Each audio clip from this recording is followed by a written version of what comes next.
another brief moment in time when we get to see the change of the tides. The shifted, twisted bit technology showcasing the little bits of safety, while the quick trips are surely randomly sparking the photons around me. Let the light flow from the heat, yo. When the photons ignite, highlighting, yo, then you know it's that time when we force a change in tides. A little bit lined with something in us. It's almost like we something else, autonomous, or maybe perhaps it's that missing piece you needin'. Perhaps it's that simple message you searching.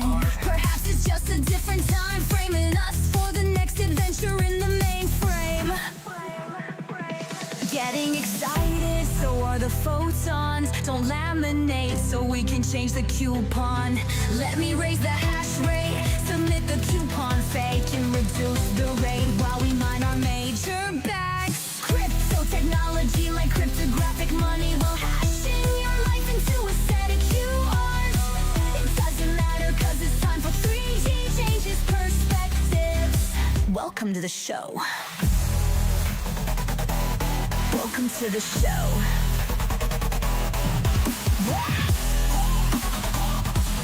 Welcome to the show.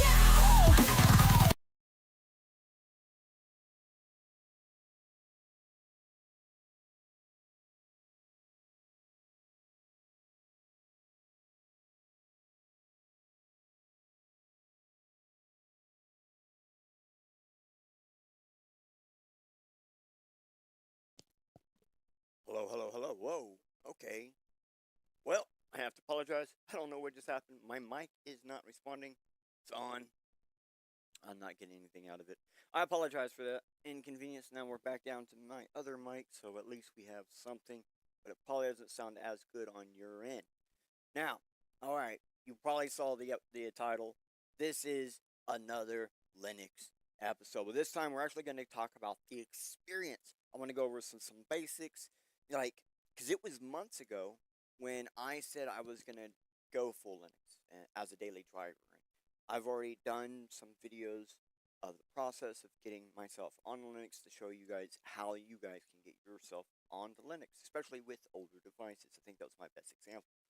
So, something I realized along the way using Linux was, well, I really only keep talking about one flavor or one set of Linuxes because those are the ones I'm using.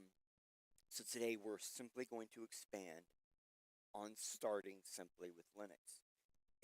It's a crazy ideal, I know, but we're gonna do it today. We're gonna make it happen. I do kind of want to try my mic again, see if I can get it to respond. It has the better audio quality, I guarantee.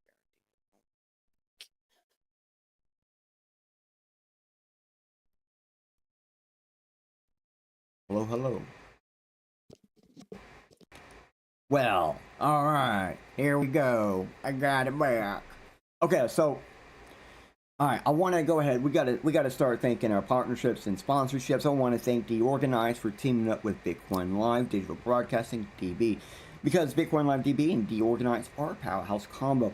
I see new heights for both organizations. Now, if you haven't checked out any of the Deorganize early morning broadcasts for stacks and other topics, well, they will be taking off every morning with more and more viewers. So go ahead and catch them on Twitter and pretty much anywhere you view this except for Odyssey.com. Alright. Now, believe it or not, we do have a sponsor, so I want to go ahead and bring them in because we have a really good one for you guys. I want to thank Shieldfolio. That's today's sponsor. You see big old thing right behind me. Shieldfolio, thank you for sponsoring today's episode within the Quantum Bit as well as the Bitcoin Live DB network. Now, if you haven't actually tried a Shieldfolio, well, they're like a little black book that are made from stone paper. So they're fade resistant, tear resistant, and even water resistant. So you know the info and secrets you store in this Shieldfolio will last and survive whatever you throw at it. I personally have a Shieldfolio, and I use it for my website info, contacts, crypto keys, among other things.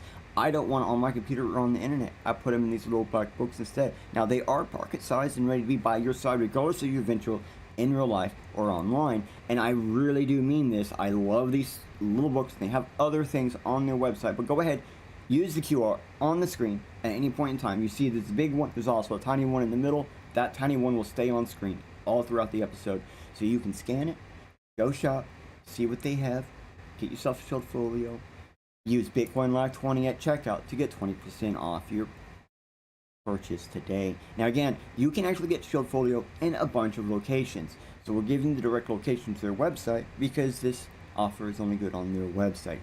Bitcoin Live 20. Alright, let's go ahead and roll in with the roll-ins and get rolled in.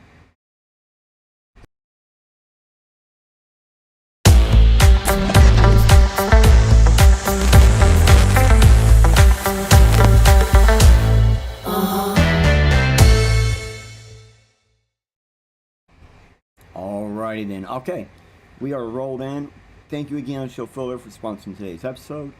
And I want to go ahead and welcome everybody into the photon of the greater fourth dimensions quantum machine. That's right, we're doing this here, we're doing it live, and we're going straight in. Let's jump up. Oh, that's the wrong one. Jump up, there we go. What is up? The other one sounded better, to be honest. Oh, thank you. I appreciate the honesty. I can always redo the settings. Thank you so much, Greg, for commenting so I could see that. Alright, so this right here, this is how we do every episode. You're going to see these little QRs popping. Wait, where's my little QR popping? Hold on a second. I see where it's at. I see why you can't see it.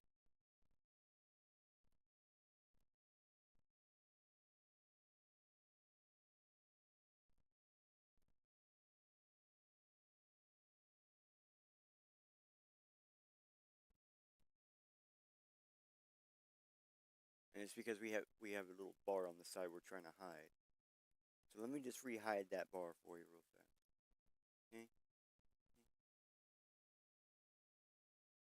Now we're going to click this little button. That's the QR I'm talking about. Alright, so throughout the episode we're going to show up a QR. That is wherever we're at. So you can catch us, you can follow along. Doesn't matter if I'm live or you're watching the rebroadcast. You will always be able to find wherever we go. So have your phone ready to go ahead and scan it. Now if you're on a phone, that's fine. You can always take a screenshot and go to it later. Use your smart screen reader on your device to actually read the QR later through the screenshot. Alright, so this very first example I want to show you guys. This is actually the organized media, the people I was talking about a few minutes ago. They go live almost every morning with their Bitcoin, stacking stacks, all sorts of stuff. They're kind of like your daily hookup for what's digitally popping. I totally recommend it. Alright, now we're going to close off as we go. So we're going to remove the old as we go. This is our free research query for the day. So I give every episode, I give you guys a free research query. That's hard to say. Free research query for you to look up. So if this interests you, anything about today's episode interests you, this query might assist you after today's episode and going further into down the rabbit hole. Now again, this is free today. Today's free research query is how to get started with Linux. And like always, I did not use this query in today's episode research, but that doesn't mean we won't have some overlapping links. If anything about today's episode interests you, please check back here later after the show and jump down the rabbit hole using this keyword on your screen. All right. So let's catch up for a second, okay? Let's play catch up for a minute. Let's just think about this for a second. There have been many episodes in the past where I have previously talked about Linux distros. It's, but normally, like I said, we speak specific distros. So in a previous episode, I made an image of what I called the known Linux universe, with main Lux GNU to the right, big flavored Ubuntu on the left, and which that section actually would show more sections because it's one inside the other. I'll explain in a minute.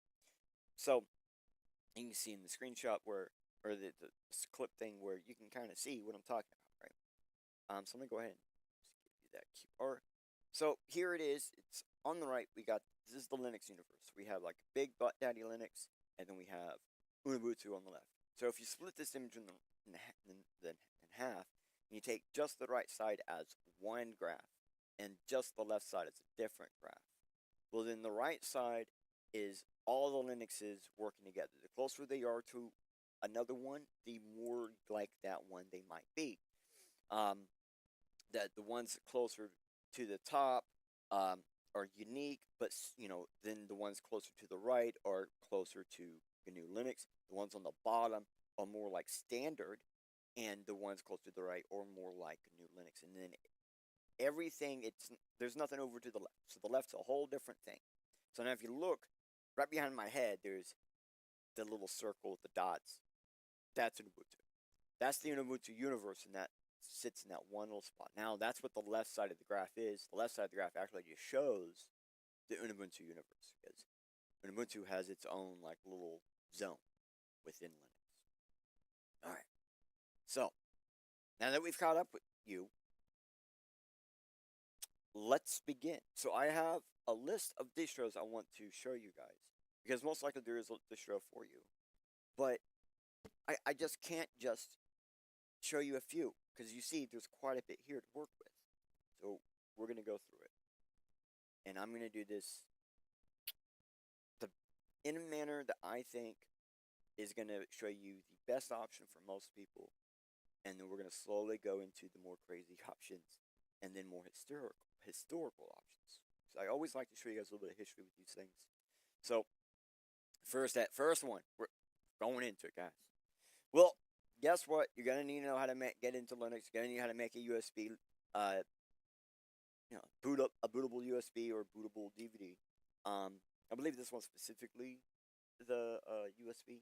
So, and I don't know how many times I've actually covered this and gone over the steps for making a bootable USB or DVD. I'm sure it's in our playlists here on YouTube, or there on YouTube, so you can go ahead and check them out, find it, and watch them. We've done ones over like with Rufus and Etcher, and so here is a guide for users wanting to switch to Linux that are currently like on something like Windows or Mac. Something to note here, you will want to have persistent memory or non-attached memory to the operating system.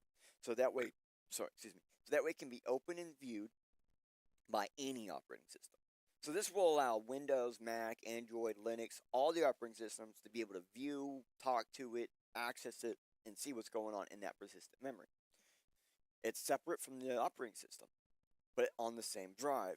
So when you're messing with the operating system, you don't have to worry about losing your data, especially during like recoveries and such.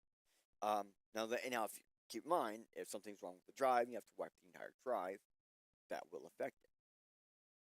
It's because this is just basically detached memory from the OS. All right, but this site that I'm showing you guys here, it's going to get you there. Now, I am showing you the reader mode version of it, so I don't know, the site might look slightly different, but this is, you can see a couple different versions and different ways, but all the same steps to get you there. All right, now, this is how you do the exact same thing on Linux. So, but go ahead, all right.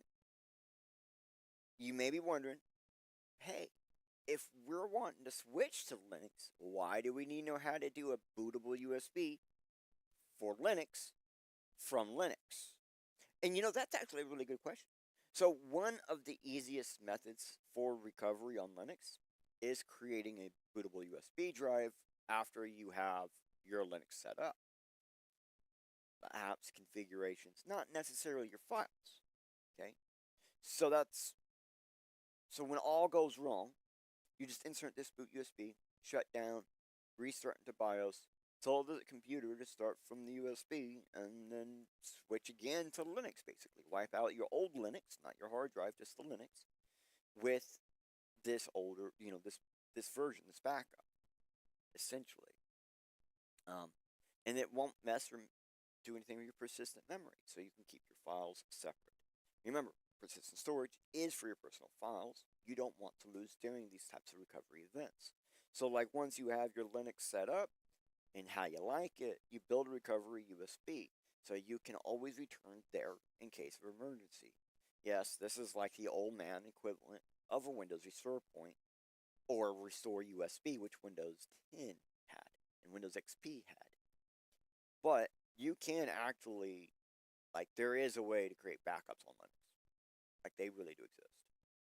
Now, I'm not going to actually go through, as you see, I didn't go through the other one, and I'm not going to go through this one. These are going to be all the same steps, but they're just, Like you see here, we're doing some of these steps through the command line instead of like going through a program. And some of this stuff, once you go through some stuff, it brings up like a program. So it's a bit confusing, but it's worth the experience at least.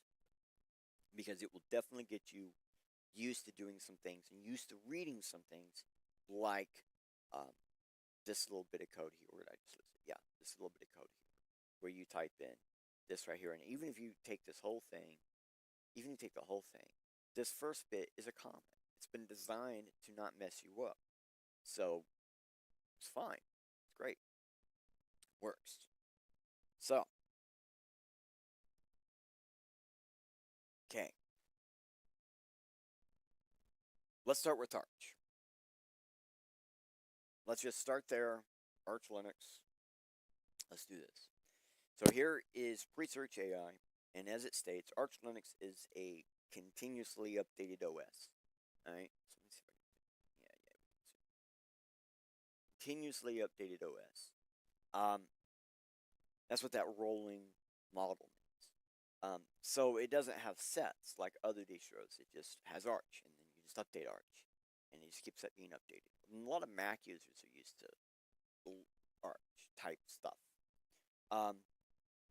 But Arch is also one of the most customizable Linux distros around. There are probably twice the documentations for Arch than there are for all of the other Linux distros combined. This is the most common one for people to end with. Very few actually start here. And I'm getting you here because some people are going to want to start here because they hear most customizable Linux and they want that. Okay? And the other people are going to want this because it just updates. It's not a set. I don't have to worry about going to the new version and all my stuff change. And is my desktop going to mess up? Or no. No.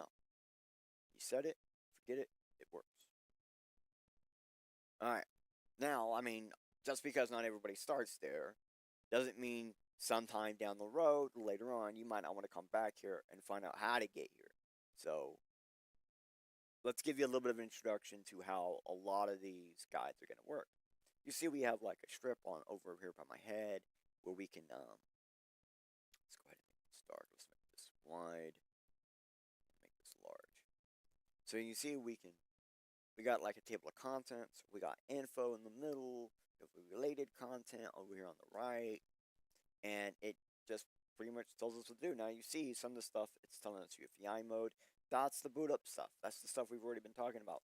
Alright, set up your keyboard layout. Now, whoa, there's a way to set up the keyboard layout directly from the terminal. Yes, yes there is. Like you can see here, it's going to give you everything. And some of this might be a little bit overburdeningly. Like a lot of people might look at this and they go, ooh, I'm not doing all that. So, look how I just downgraded all that. We got a section of preparing storage, installation, configuration, unmount partitions, reboot, what to do after installation. It's actually quite a bit here. Okay? So when you break it down into these smaller bits, it's 10 times easier to deal with. And some of this you're just like literally reading blah blah blah blah. Okay, put this in. Alright, put this in. Alright. And it's literally that simple. And it's like this one, we don't take the hash, we leave the hash. And that's something that you'd have to figure out. And I know, like, some of these things, it sounds so complicated. Now, I actually know this is Arch Linux. You keep the hash, don't you? Oh my gosh, that's right. I don't normally use Arch Linux.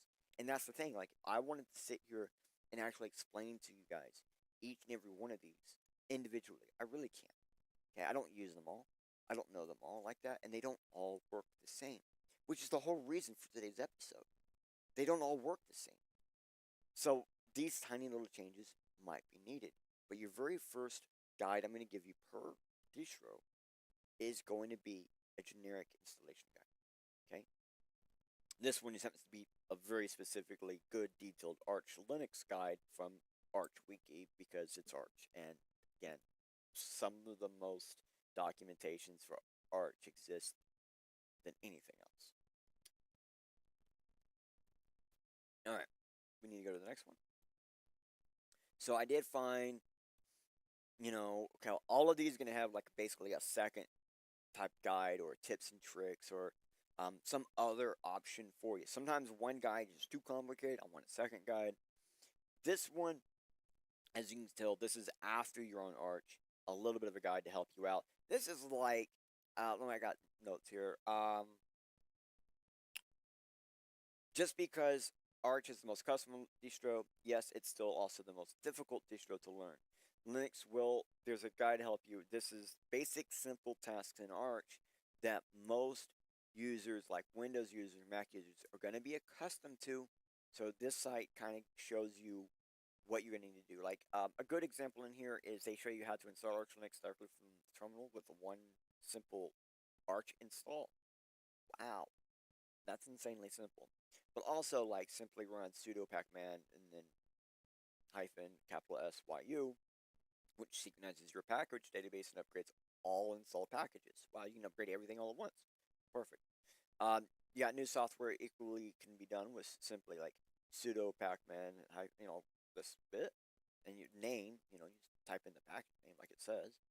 And so like a lot of this stuff where it says like package hyphen name, it's just like you literally put in the package name. Search term, you literally just put in the search term, and you can search for packages through Pacman on Arch Linux. Insane amounts of customizability. It's even got specific ones for like NVIDIA and utilities and things like that. It's what you're going to need if you're going to Arch. Okay? Alright. So now, you're going to notice a pattern pretty quickly. Here's Research AI about Ubuntu. So, Ubuntu Linux is a user-friendly open source operating system based on Debian. Now, did you notice that term based on Debian? That describes something about the distro. So if we continue on, known for its ease of use, strong community support, and regular updates. Okay, but what is Debian? Well, apparently it has nothing really to do with that other stuff. It's something different. And a good example to explain this real quick, Arch Linux is a Pacman distro. And if you notice, the package manager was Pacman. Package manager literally just stands for Pacman just stands for package manager. So now Debian is actually a family of distros, just like how Pacman is a family of distros. Now, Pacman is specifically a family of distros that inherently just use Pacman, that specific type of package manager. Now, while Debian distros they use multiple package managers. Some of them do use Pacmans also. So, it's not specifically around the package manager. So, the type of Linux is going to be centered around something about it. Like the Raspberry package, like the Raspberry family OSs are around using them on Raspberry Pis. There's even mobile family of OSs. So there are different. So whenever you see, I use blah blah blah because it's an Ubuntu, or I use blah blah because it's a Debian, they're really talking about something inside the Linux distro. And a lot of times it's the thing that makes it just easier for that person. And that's a key point. Okay. So this is going to be most of the first guides are going to be from this place right here. This is probably one of the best places to get to. Like when you come to here normally, let me show you what it looks like. It is super well done, super well laid out, super well designed. Most people will not get confused here. It's designed to be straightforward, copy paste. It works. It's designed to work. I love this site. We're going to be using it quite a bit today. So, see that table of contents? That's all it is. It's 7 steps, and 3 of these steps not really there, so it's actually 4 steps. Actually, you can install it in 2 steps, like that series. So, there's more information here than just installing. It goes beyond that, and that's why we're going to be using it a lot. Now, let me make sure I give you that QR again, because I'm going to really need it for this one. this is going to be your entryway into Ubuntu. All right, well, you're going to need some tips and tricks. You're going to need something to know. There's so many different flavors of Ubuntu. I really thought tips and tricks for it would. This one teaches you good habits. And keep in mind, this is actually for pretty much all Linux forms. That some of the scripts might be different. Some of the ways you do things might be different. But in general, these are good habits for Linux. Getting grip with your terminal early, learning how to handle your formatting. Do I get a sudo or do I don't use sudo? Things like that. Figure out the filing system hierarchy. So on every one of these, they have some weird file system that you need to figure out where does my file sit. You need to learn that. So like it says, this includes the home folder, like a Windows user, the bin, boot folder, etc. folder. So tiny little things you don't normally see in other ones. You need to know what they mean. Enable extra repositories. Now this is very common on Ubuntu. This one actually is more Ubuntu specific, but some people have this philosophy in Linux where the more is always the better. Not everybody agrees with that. So here's a simple way to do it in Ubuntu. Install Ubuntu restricted extras for extra codecs fonts playback. And some of this stuff is, like it says, that's all it is. That's what it's called, so that's why they're saying it that way. Which will allow you to run restricted systems. Just more stuff. TLP is web service stuff, or web service stuff. Now then it says, all right, customize your Ubuntu theme, and here's some stuff specifically on customizing Ubuntu. See, GNOME tweaks. Brings it up. It's like bringing up the program or whatever. Boom, done, roasted. So, Ubuntu is designed around simplicity. And since there's more than one flavor, you can just get a loadout that you like. Like, especially if you're playing games, kind of used to having, like, loadouts where, I want to have my shotgun and my handgun, or no, I want to have my rifle and my shotgun, or, you know what, I want to double fist the pistol. Like, those are your loadouts, right? Depending on what map you're going to, depending on who you might be going with, harder players, good, lower, lesser, easier players, like, you might want a different one for different things. Maybe you're trying to have fun or not, or you're being serious. So you want the sniper. Like, that's how Ubuntu's set up. You can have a different one for a different feel of the day, even. It's great. All right, next. All right. So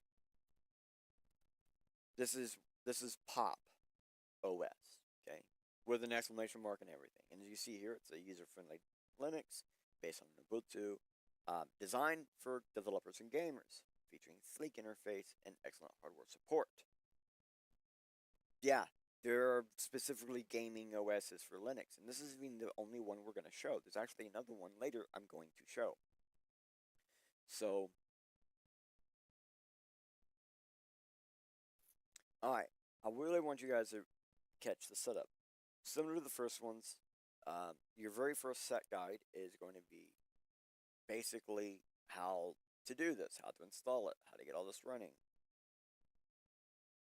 Okay, it's going to be that. Give you this link. Alright, so here's your first one. We're not going through it. Okay. This is the guide to get you started. This is a guide. This is the one that does have the thing to get you started, does all that, plus it's got all the extra stuff. This is the one I normally use, the first one on the other ones, but with Pop OS, the first one I just showed you, it's an easier to install guide, while this one has a lot more content just installing, so it will get you there. And again, this is kind of the setup, okay? So give me a second, hold on. We're going to speed run the remainder of these Linux OS options that I have, because I think all people should kind of at least know a large consideration of Linux distro possibilities, because their need for the particular thing they have, device or whatever, it might be an older PC, it might be a Linux they're wanting to use on their PS2, it might just be a special Linux to do special tasks or specific tasks. Well, Linux has you covered. So use the construct of quick info on distro plus a name then the install guide on the next one, and then a tips, tricks, or optional secondary install guide. Take notes, bring a piece of paper, use a notepad on your computer or phone. Just take some notes of which distro names you may want to try. And then, guess what? Use the keywords to go back and actually find out what's going on. So the first time you watch this video, it should mostly be like, alright, what you got? Then you should go find those distros, re-listen to them again, get the keywords, right? And then go try them out. Okay, so let's go through Pop! OS and starting the speed run setup, basically, okay?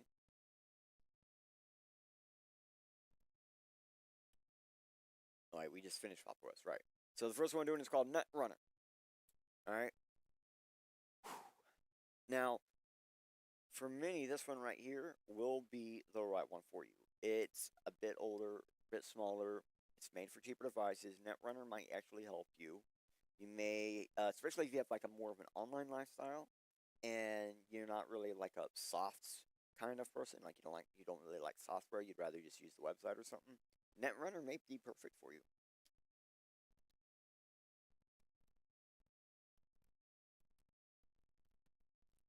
Here's the Linux box for it. You're gonna be fine. It is really good. But we got some tips and tricks.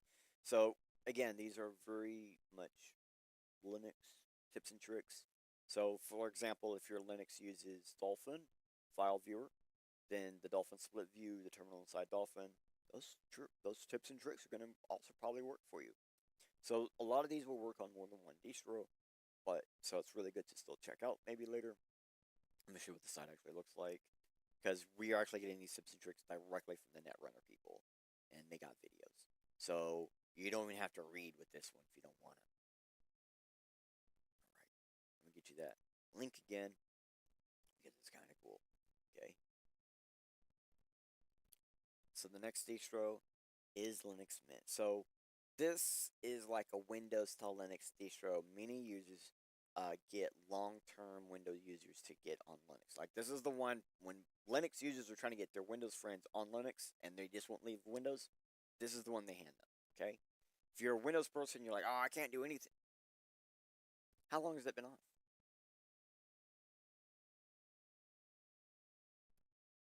I know how long it's been off. Give me a second.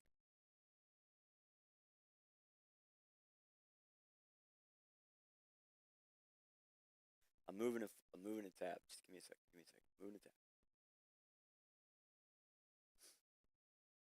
Because I can just pull that up real quick. We don't have to lose space. Alright. So you guys see what I just did? Right? Alright, watch this. So I know where we left off at, because I dropped off to give you that quick talk about how I was going to speedrun this, and then I did not look up to see how speedrunning is. So we're going to speedrun this again. Yeah, because I keep all the links and stuff, right? So I mean, Netrunner OS. There's what it's about. It's online use. Guess what?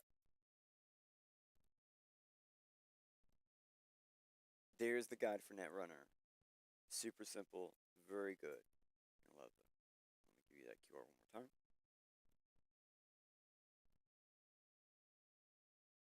Tips and tricks from the Netrunner site themselves. Again, videos. You don't have to worry. Just listen, pay attention, and follow along. Alright, we're back where we just left off. Linux Mint is the distro they put your friends on when they can't leave Windows. This is the one they go to. Here's the absolute comprehensive guide. It's actually a little bit bigger than some of the other ones because, as you can see, there's more than one way to do this one. This one has a multitude of ways to do it, and a lot of people tend to run this side by side with Windows. Okay, it's the one that people tend to use while they're in the process of leaving Windows. Alright. Let me drop these off. Oh, make sure you get the Linux Fox for this one. Now, 15 cool things you can do in Linux Mint. Now, these are going to be more specific to Linux Mint. So you know. These are all made design. These are specific to Linux Mint because Linux Mint has specific usability, specific functionality that people are looking for, similar to Windows. Remember, so that's what it's about. All right. So here is what is it? Small, damn small Linux is a lightweight, minimalist Linux distro designed to run on older hardware. Actually, this is basically to save old computers. It's super fast, super lightweight, and efficient computing system that a lot of old devices are going to be able to handle. Okay, it's called DSL. I love that. That's also an internet connection. Now, here's the Linux Fox on DSL, and here's actually more of like a guide to save your old PC with DSL. Okay, really cool. So here's the next one.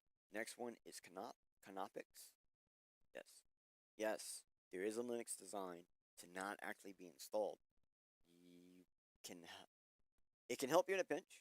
It's also a very common way to like fix your Linux. But it can also be a common way to just load into your OS. If you ever wanted to just like, you could pull the USB or the DVD and just leave a brick there for people to be confused until you reinsert your device, USB or DVD, and then it kind of comes back to life next time you load it up. It's kind of neat. Alright, so here is the Linux Fox for it. They're going to take care of you. Again, this is one of those bigger ones. It's got more options. But we went ahead and this is kind of like a bit, if you never used the forum, here's your chance, okay? You click on like the little email thing, this little, see how like the title lights up or whatever. You click on there to bring into the actual chat. So let me see if we can bring it up real fast and show you. Alright, so then here it is, and now we can see all the people talking below it. In this case, they have no, like, no, okay, here they are. Here they are. Here's the answers. eBay. So, people are asking questions, and that was the response. If there's more responses, it would probably show up down there. But, yeah. And if you see, here's the info. Okay. Whoa, hello. That ain't right. Give me a second.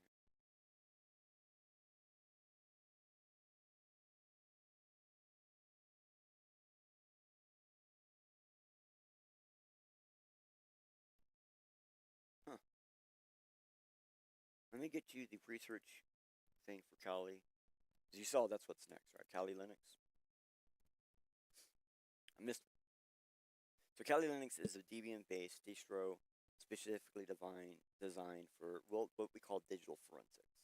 Alright, so a digital forensics Linux. Keep that in mind. That's really what this is. Alright, so here's the Kali Linux revealed. Just the way to install it. Let me show you what it actually looks like. This is the Linux Fox. You're gonna love it. It works. Here are 10 cool hacks to do with Kali Linux. So these are cool things you can do. Kind of gives you an instruction on how to kind of do some of the stuff like network scanning, vulnerability assessment, password cracking. So you might have a device that's this in case you ever forget your password. You can just recover it basically. You can get in, take care of things. Now, here is a more like this is like a general guide sheet or cheat sheet for Kali Linux. And it's set up in a different style than most of these others.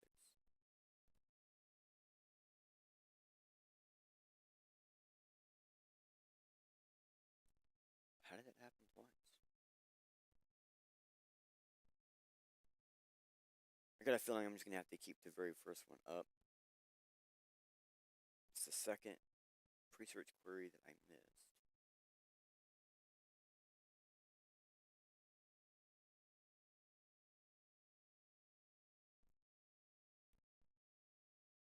Alright.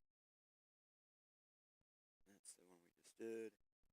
This is the next one. So this one that we're about to show you, it's basically Kali Linux, but you know, on mobile device on an Android. It's just basically serious testing with Linux. It allows you to make it more mobilized, stuff like that. Give that link again. Alright, so here is the NetHunter rootless installation guide. Again, this is from Kali the people. This is from the people that invented it. They give you the guide. Now here is specifically how to do it on Android phones, because I think this is probably how most people are going to be using this. So really, seriously, testers only.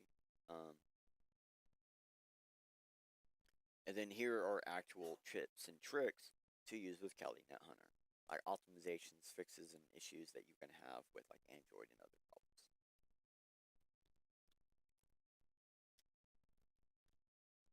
You see videos, super tons of information, everything you need probably in one spot, but you're gonna have to go look through it.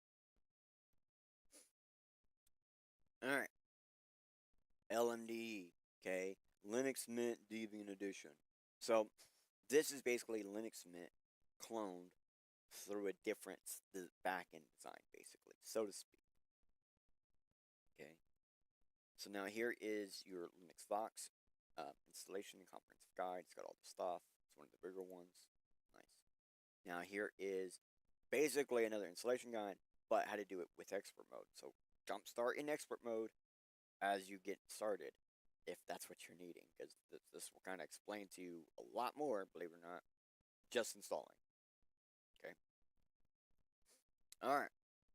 So Peppermint OS. This is one of the ones I talk about all the time. I use Peppermint OS fully loaded Debian to save mine, but normal. This is actually regular Peppermint OS, which is still really good, lightweight, user-friendly Linux. Yeah, let's do this. So here's the Linux Vox for Peppermint OS.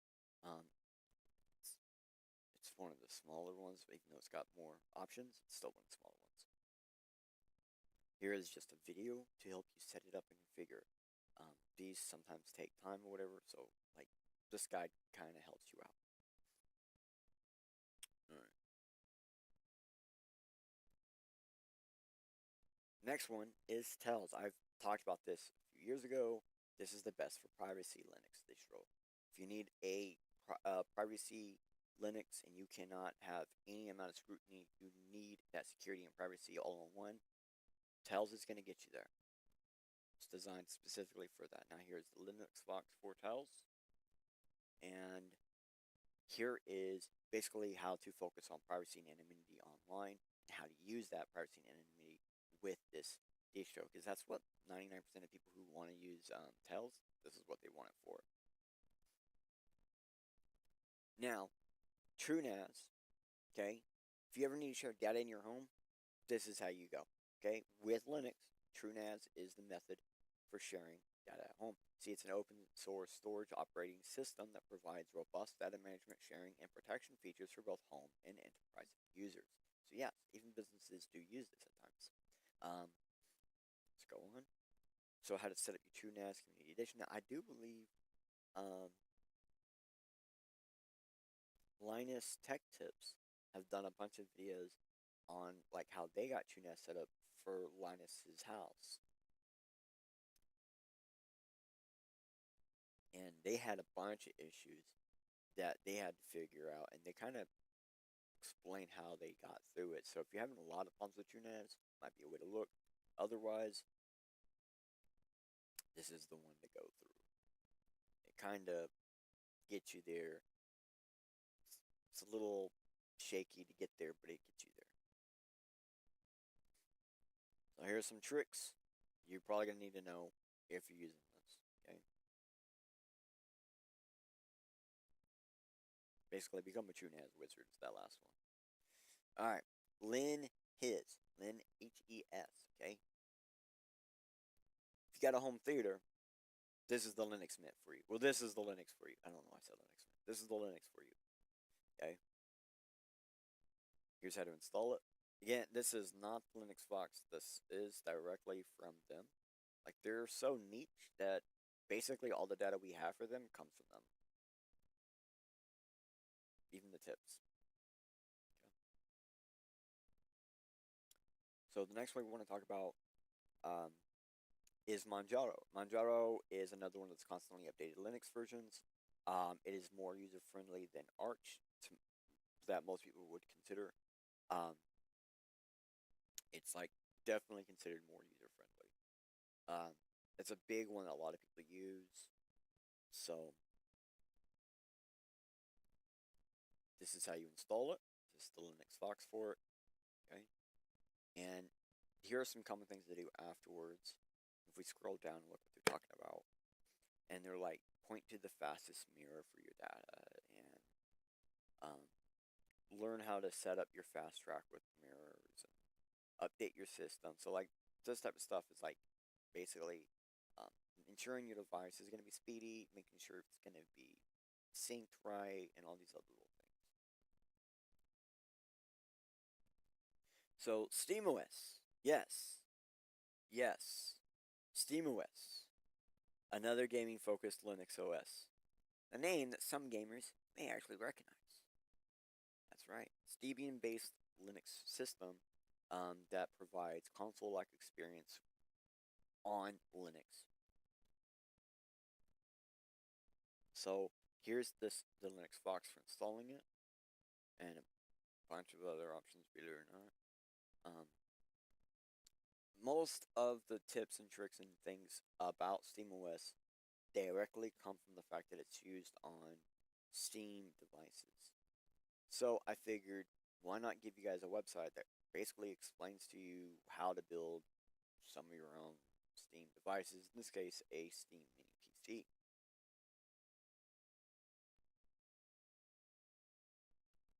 Now, I mean, like I said, we're speedrunning this. We still have quite a few to go. But we're starting to get to some of the more niche, and less known distros. This right here is Hyperbola, okay? Now, I know this is Libre Hyperbola. A lot of people have special names for these, like HyperX and things like that. So, have fun with that. But if you look here, it says it's privacy-focused, fully free and open source operating system. This is not one you're ever going to have to pay for, okay? These are people who prioritize software freedom and security as a combination pair. That sounds perfect, okay? You're not going to like installing it, but once you get used to using it, you're going to like it. It's actually like a really it's down good. It's really fucking good for the simplicity built inside of it. So it's normally easier to do stuff.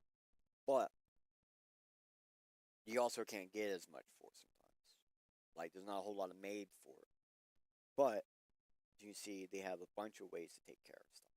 In Pac-Man, Arch, right? So there is stuff gonna be available because it's available because of like Arch and things. But you're gonna have to figure out how to change the context, syntax of your scripting for Hyperbola. That's it. So here's an initial installation guide, probably a little bit more easier one. This is just the Hyperbola wiki guide. We've shown you one of these wikis already for a guide, so you get that it's designed to be copy paste in as simple as possible. So the next one we're looking at is KOS or COS. Okay. So this is a modern Arch style Linux that is always updatable and not sectioned like some of the other ones. And this one uses the KDE Plasma desktop, which is one of my favorite desktops for Linux. But the real reason for this is that a lot of people who are coming to here, they're coming here directly from Mac. Okay, those are the number one people that use KOS are Mac users. They want that Mac feel. And this is one of the ones that get you really freaking close to it, okay? And even like just looking at this screen, like Mac 10 users probably look at it and go, whoa, that looks like Mac 10 with a new fresh paint. A little bit. Okay. But there are guides. Video guides are probably the more common one for this one that I saw, but it's definitely there. Okay, so now we are on finally Red Hat Linux. This is probably one of the more famous Linux styles that actually exist. This is really ideal for like businesses and developers. This is a enter enterprise grade operating system. This is actually what I would normally call the Mac of Linux. So Mac is like the enterprise grade uh, option for getting a computer operating system, right? Or a computer in general, a device. Apple, like those are the ones that are enterprise grade. Red Hat is an enterprise grade Linux that is not Mac. Okay, it's not trying to mimic Mac. It's not trying to be Mac. It's just top tier quality. That's the key point there. All right, here's the Linux box for installing it, and here is tips and tricks from Red Hat themselves about like getting used to Red Hat because it definitely does work different. Okay.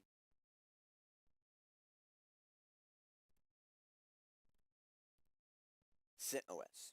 Okay, so this is one I think most people, when they talk about Linux or whatever, if they haven't heard of Red Hat, they've heard of CentOS. Or sometimes if they have heard of Red Hat, they do know of CentOS. Because CentOS is basically a free or FOSS version. It's not always free, but it's a FOSS version of Red Hat. It's just like Red Hat. It's designed to mimic Red Hat. Basically Red Hat, but FOSS. So it's open source. Here's how you install it. Here's the tips and tricks directly from CentOS themselves. For a little bit now, all of these are you click on them and it opens up, and there's more there. Okay, so it's a ton of info. All right, ClearOS. Now, ClearOS in one sentence to help me describe this would be versatile. Okay, this is really designed to be like it says right there. It's the small business home user. It's basically like the 1990s Linux that people would use normally at their house and at their home. You know, they'd have one computer and they need to use it in both places. So this would be the one they'd go with. And ClearOS, I believe, gets the name because it's like, down here, Clear Linux Project creates an operating system software stacks that offer highly optimized performance, security, versatility, and manageability. Clear Linux OS employs the stateless concept of a strict separation between user and system for easier OS management. Okay, pretty neat. Now, believe it or not, this is a very Windows-like OS. Okay, very Windows-like, not Windows mimicking, but Windows-like. Windows users tend to see this and they just kind of can figure out how to get around on accident. Okay, but it's not actually mimicking it or doing anything like that. And I hate to be honest, there is just a second guide. There's no tips and tricks. It's just a second guide. It's a different guide. It's slightly different. I think this one's slightly easier in some cases, but I think the first one like really would get you there. But yeah, okay. So let's go on to the next one. There we go. Linux XP. Yep, you read that right.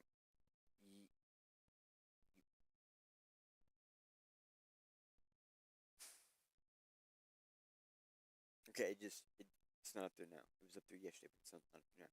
All right, believe it or not, you might actually have to register this OS to use it, but it looks like Windows XP. I would say more like Windows 98 SP2, but I mean like not everyone can. You can't always be super picky about this stuff. Here you go. Linux on XP is the actual official name. Um, that's the only thing I have for it.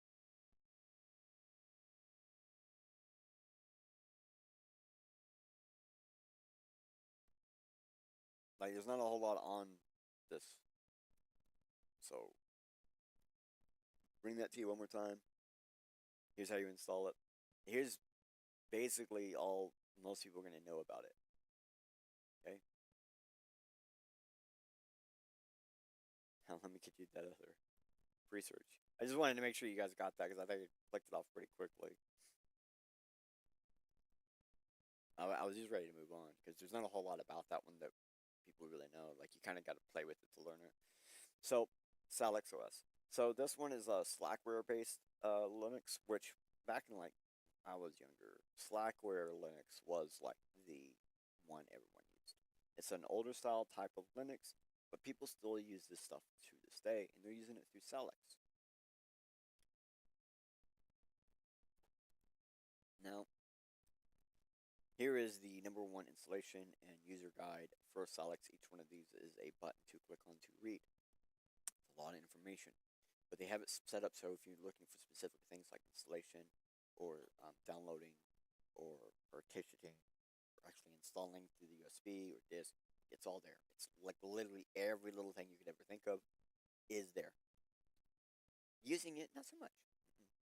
Nope, not so much on using it.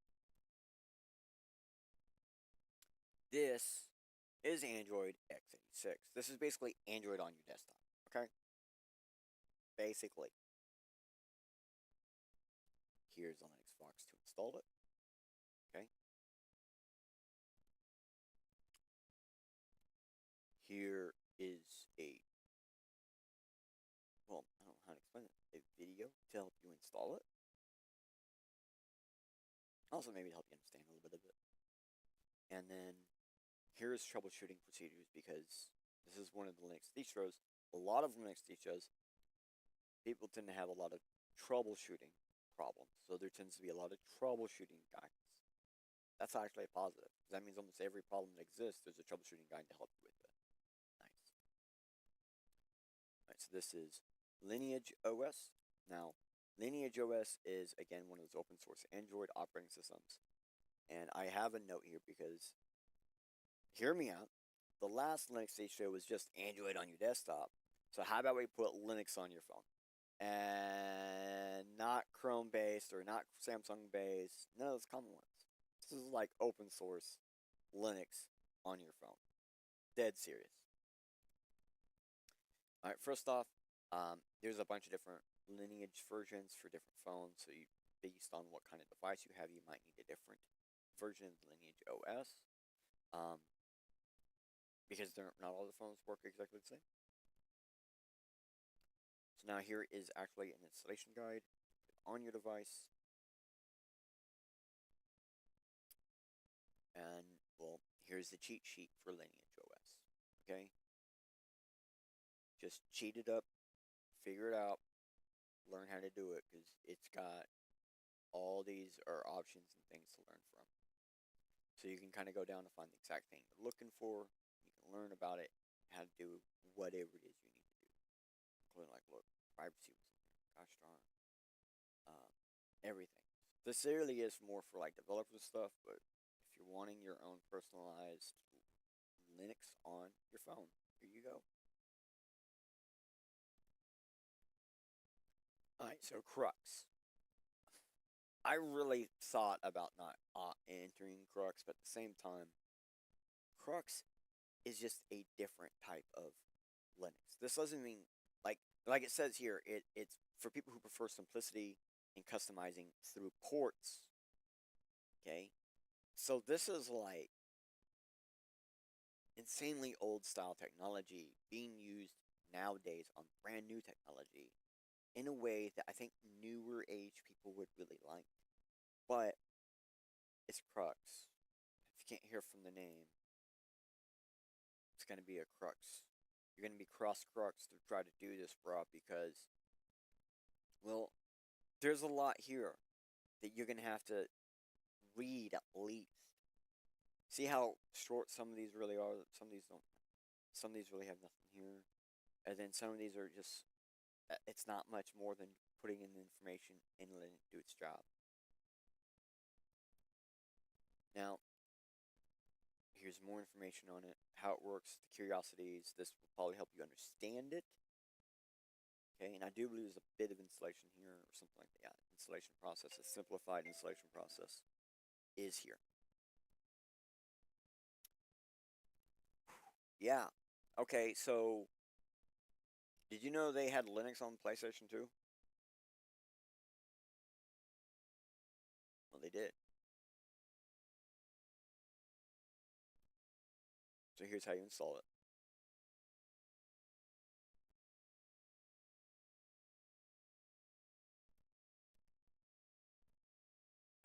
This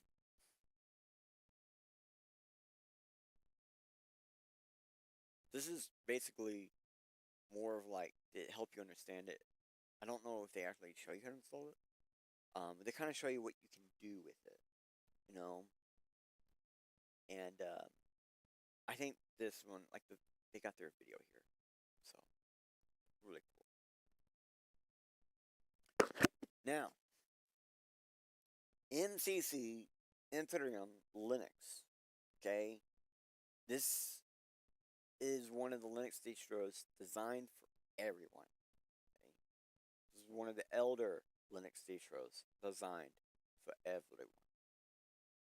There are no guides, but this Archive OS is where you can find it to download it, to at least attempt to install it. And it kind of explains to you what you need to do to install it and what devices support it. I don't actually have a way to install this one. Okay. Soft landing Linux system. Okay. This is the first Linux distro in existence. From my understanding, this is the very first one.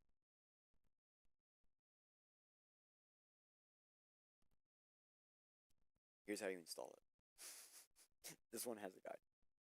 It's the only one I could find that worked. And it worked. Oh boy, did it work.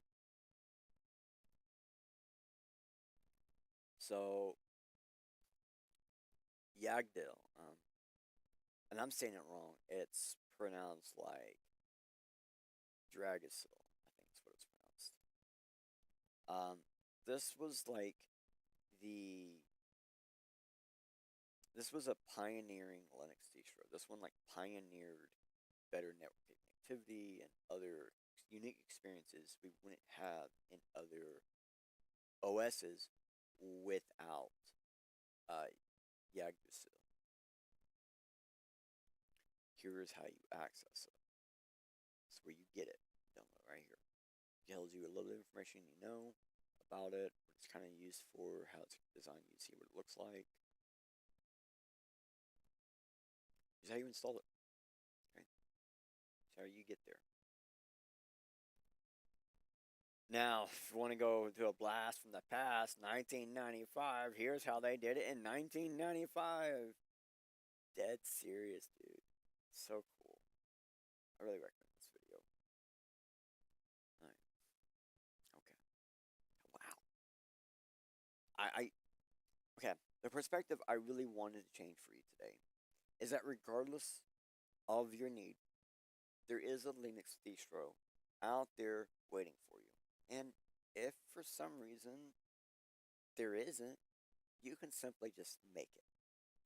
Next, I will be linking you general Linux guides to help you after you have some form of Linux on a device for you to play with.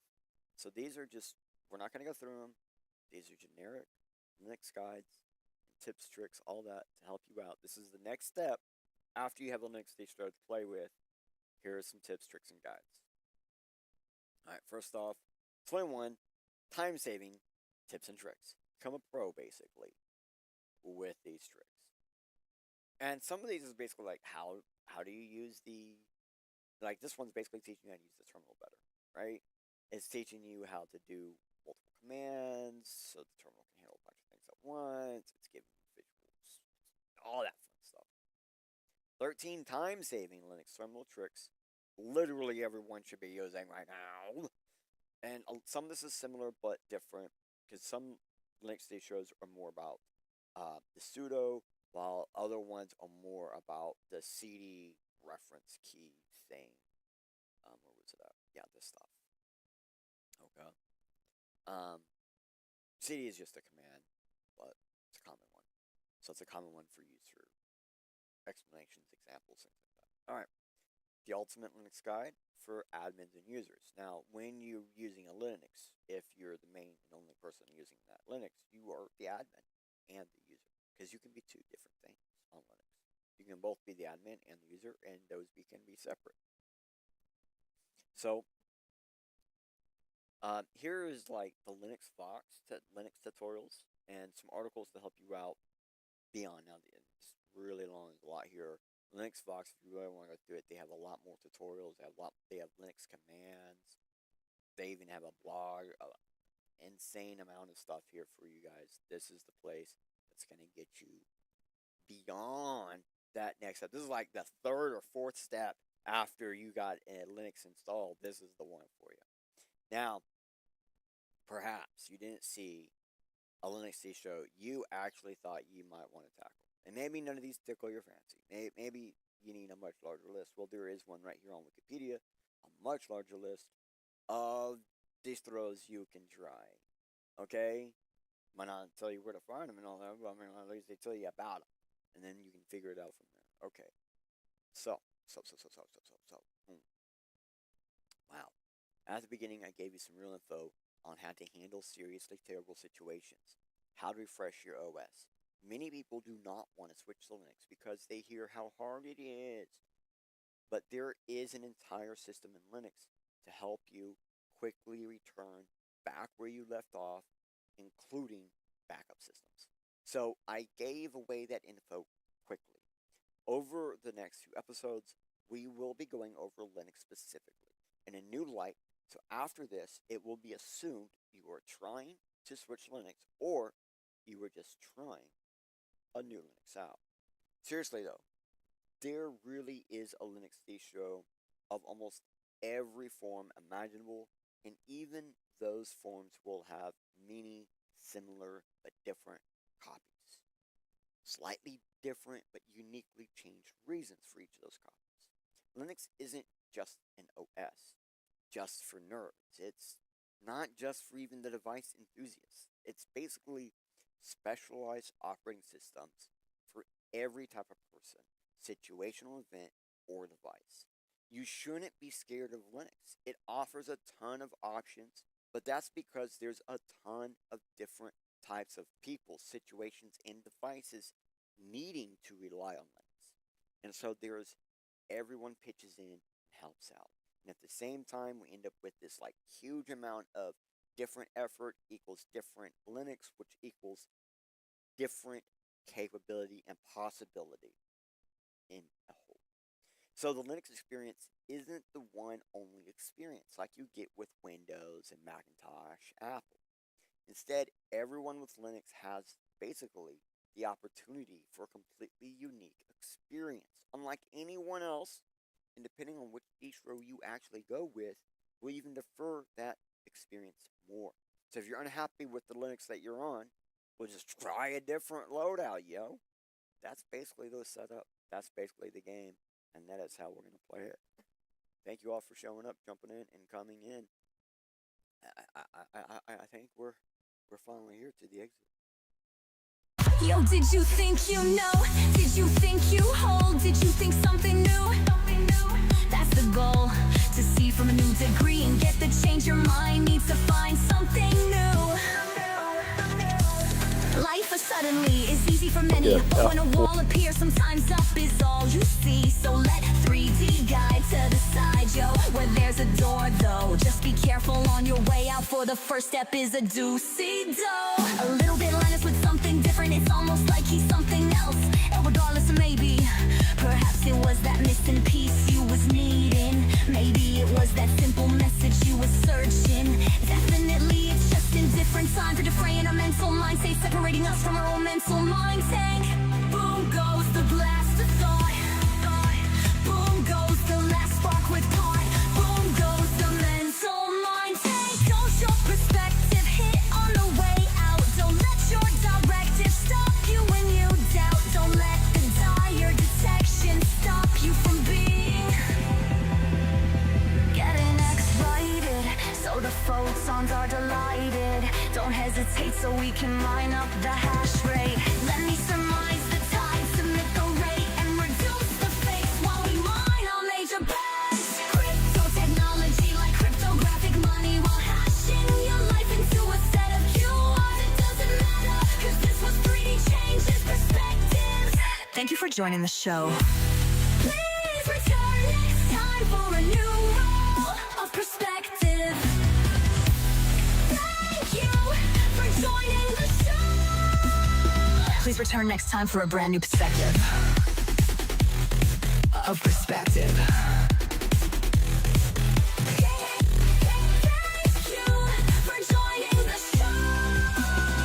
Please return next time for a brand new perspective.